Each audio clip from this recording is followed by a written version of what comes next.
നമ്മുടെ തോട്ടിലെ മണ്ണും പുല്ലും ഒക്കെ വെച്ച് ഞാൻ താണ്ട ഈ അക്വേറിയം ഉണ്ടാക്കിയ വീഡിയോ ഇട്ടുണ്ടായിരുന്നു കേട്ടോ.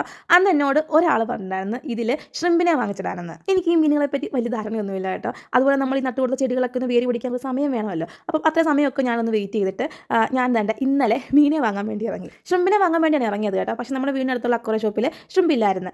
അപ്പം ഞാൻ അവിടെ എല്ലാം ഒന്ന് നോക്കി, നല്ല ഗപ്പിയും പ്ലാറ്റിയും ഒക്കെ ഉണ്ടായിരുന്നു. എൻ്റെ മോനും എൻ്റെ കൂടെ വന്നിട്ടുണ്ടായിരുന്നേ. പുള്ളിക്കാരനാണെങ്കിൽ അക്വേറിയം ഷോപ്പിലൊക്കെ കയറി കഴിഞ്ഞാൽ അവിടെയുള്ള മീനുകളെ മൊത്തം വേണം. ഞാൻ വാങ്ങി കൊടുക്കാത്തതുകൊണ്ട് പിണങ്ങി നിൽപ്പാണ് കണ്ടത്. അങ്ങനെ കടയിലെ ചേച്ചി എന്നോട് പറഞ്ഞ് ഈ പ്ലാറ്റിയെ കാണാൻ നല്ല ഭംഗിയുണ്ട്, അതുകൊണ്ട് ഇതിനെ കൊണ്ടുപോയി അക്വേറിയത്തിലിടാം കേട്ടോ. ഞാൻ കേട്ട പാതി കേൾക്കാത്ത പാതി അതിനെ വാങ്ങി വീട്ടിൽ വന്ന് ChatGPT ചോദിച്ചപ്പം പുള്ളിക്കാരി പറഞ്ഞ് ഈ മീനെ ഈ ബൗളിലിട്ടാൽ ഇത് ചത്തുപോകുന്നു.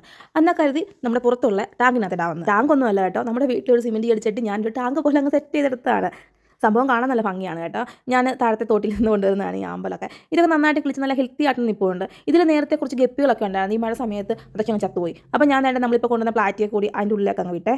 ഒരാൾ നേരെ വെള്ളത്തിലോട്ടും പോയി, ഒരാൾ ചാടിയത് നമ്മുടെ ആമ്പൻ്റെ ഇലയിലേക്കായിരുന്നു കേട്ടോ. പിന്നെ ആൾ കുറച്ച് തത്രപ്പാടൊക്കെ പെട്ടിട്ടാണ് വെള്ളത്തിലേക്ക് പോയത്.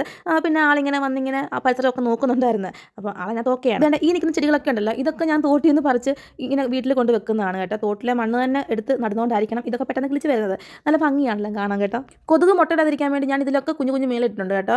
അതുകൊണ്ട് കൊതുക് ശല്യമൊന്നുമില്ല. അതായത് ഈ ചെടിയാണെങ്കിൽ ഒരിക്കലും നഴ്സറിയിലെ ഒരു പയ്യൻ എനിക്ക് ഫ്രീ ആയിട്ട് തന്ന കേട്ടോ. അത് നട്ട് ഇത്രയായിട്ടുണ്ട്. അപ്പോൾ പറഞ്ഞു വന്നെന്താണെന്ന് ചോദിച്ചാൽ എൻ്റെ ഈ ചാനൽ ഇഷ്ടപ്പെടുന്നുണ്ടെങ്കിൽ എന്നെ സബ്സ്ക്രൈബ് ചെയ്യാൻ മറന്നു പോകരുത് കേട്ടോ. അപ്പോൾ ഈ വീഡിയോ ഇത്രയേ ഉള്ളൂ. ടാറ്റാ.